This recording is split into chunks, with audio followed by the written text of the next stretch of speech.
Hi, this is TSG Multimedia's Dan Cortopassi, and today I'm reviewing a Kato N-Scale Union Pacific Water Tender 2-car set. The set was released as a companion to the 844 model that we reviewed previously.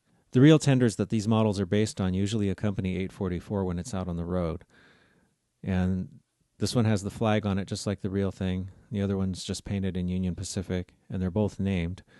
All of the lettering is very crisp and readable, and very nicely done. Paint job is all crisp. I don't see any flaws in it anywhere, and the upper details are very nice. It's got separately applied grab irons and railings on the ends, and these little equipment boxes and things up there are very nicely rendered. So these tenders represent the Union Pacific number 809 and 814, and very nicely rendered on the ends too, with separate ladders. The lights are very nicely done, although they are non-functional. And also they even got some detail right, like one end of each tender has a slight curve on the end. It's kind of bowed out, whereas the other one is perfectly flat up and down.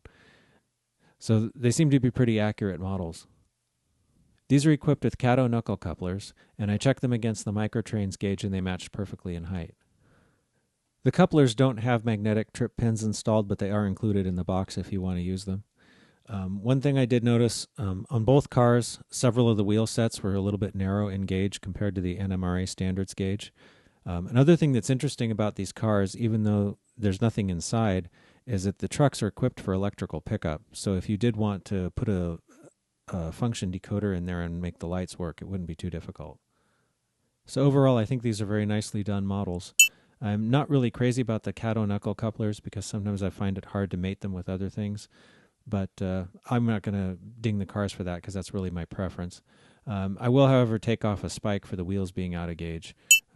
That's kind of a disappointment and an otherwise pretty flawless model. So I guess my final verdict on these is 9 out of 10 spikes.